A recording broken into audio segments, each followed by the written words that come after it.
सोचिए, एक ऐसा इंसान जो टीवी पर प्रवचन देता है, जिसके चरणों में लाखों लोग झुकते हैं, जो अपने फॉलोअर्स के लिए भगवान का रूप है, लेकिन वही इंसान असल में एक सेक्सुअल अब्यूज रैकेट चला रहा है, ब्लैक मनी कमा रहा है और पॉलिटिकल पावर का गलत फायदा उठा रहा है। नाम है आसाराम बापू, राम रहीम और नित्यानंद। ये सिर्फ धार्मिक गुरु नहीं है, बल्कि बिलियनियर बिजनेसमैन, मैनिपुलेटर्स और क्रिमिनल्स भी हैं। और सबसे बड़ी बात, इन लोगों ने भक्ति के नाम पर हजारों करोड़ का इलीगल एम्पायर खड़ा किया, बिना किसी टैक्स, बिना किसी अकाउंटेबिलिटी के। इस वीडियो में हम करेंगे इन फेक बाबाज के स्कैम का सच्चा पोस्टमार्टम। कैसे भक्ति को बिजनेस बनाया गया, कैसे लॉ और पॉलिटिक्स ने इन्हें बचाया और कैसे आम लोग बन गए इनके स्कैम का शिकार। एक टाइम था जब आसाराम बापू को भारत का टॉप स्पिरिचुअल गुरु माना जाता था। 400 plus ashrams, crore of followers और एस्टिमेटेड वेल्थ 10,000 करोड़ रुपए से ज्यादा। पॉलिटिशियंस उनके चरण छूते थे, मीडिया उन्हें भगवान जैसा दिखाता था, लेकिन 2013 में एक माइनर लड़की के रेप केस ने सब एक्सपोज कर दिया। उस केस के बाद आसाराम के अगेंस्ट कई पुराने केसेस भी सामने आए। लोगों ने बताया कि कैसे आश्रम के अंदर स्ट्रिक्ट कंट्रोल था और कोई भी भेद खोल नहीं सकता था।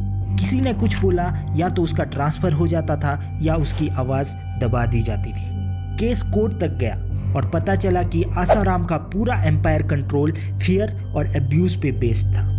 2018 में उन्हें लाइफ इम्प्रिजनमेंट मिली, लेकिन तब तक कई लोग जो उनके खिलाफ बोलना चाहते थे, उनकी या तो डेथ हो चुकी थी या उन्हें धमकी दी गई थी। आसाराम के केस में कई विटनेसेस मिस्टीरियसली मर गए या उन पे अटैक्स हुए। ये कोई असाधारण केस नहीं था, ये एक पूरा नेक्सस था जिसमें पावर, पैसे और अंधविश्वास का खतरनाक मिलन था।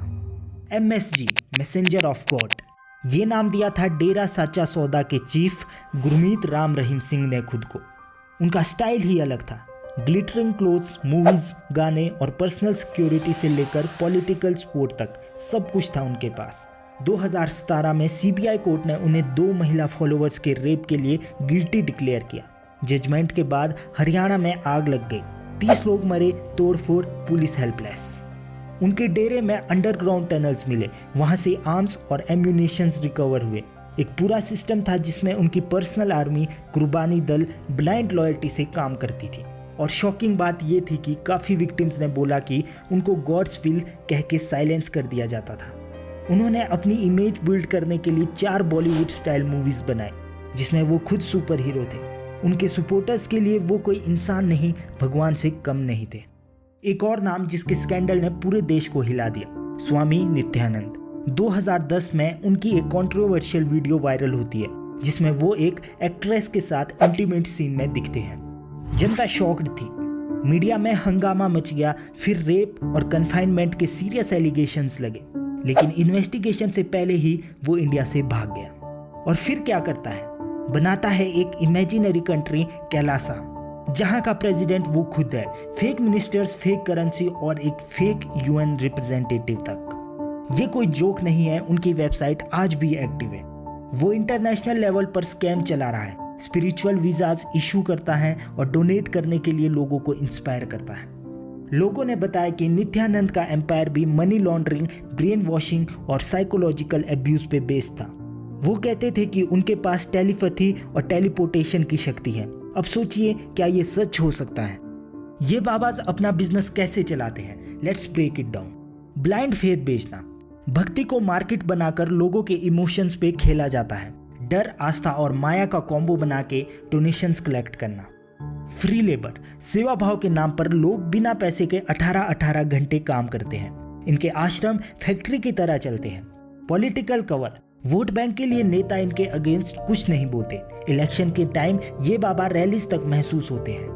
मीडिया इन्फ्लुएंस, पैसा और पॉलिटिकल प्रेशर से मीडिया भी या तो चुप हो जाता है या पॉजिटिव कवरेज देता है।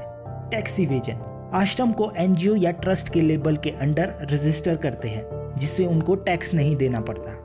इमोशनल ब्लैकमेल, जो भी डाउट करे उसे पापी बताया जाता है। क्वेश्चन करना मतलब अपमान। जब इतने केसेस सामने आ चुके हैं तो लोग इन बाबास के जाल में फिर क्यों फंसते हैं?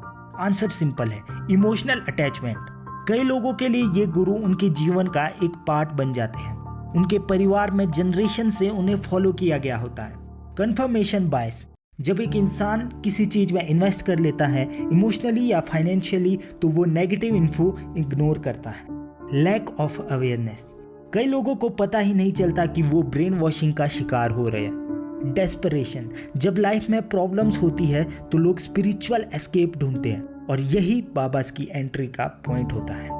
ये फेक बाबाज रिलीजन का नहीं, पावर का खेल खेलते हैं और सबसे डेंजरस बात यह है कि इनके ऊपर अकाउंटेबिलिटी का सिस्टम ही नहीं होता।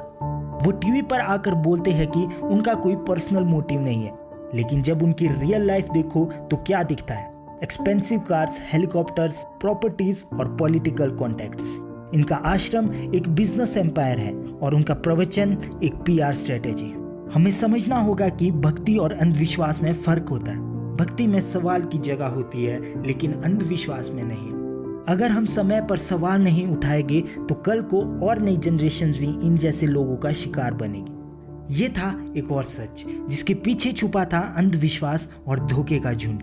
अगर आपको वीडियो इन्फॉर्मेटिव लगा, लाइक करें, कमेंट करें और शेयर करें। ऐसे ही और रियल एक्सपोज और अवेयरनेस कंटेंट के लिए सब्सक्राइब करिए माइंड अनफोल्ड। मिलते हैं नेक्स्ट वीडियो में। Stay aware, stay informed.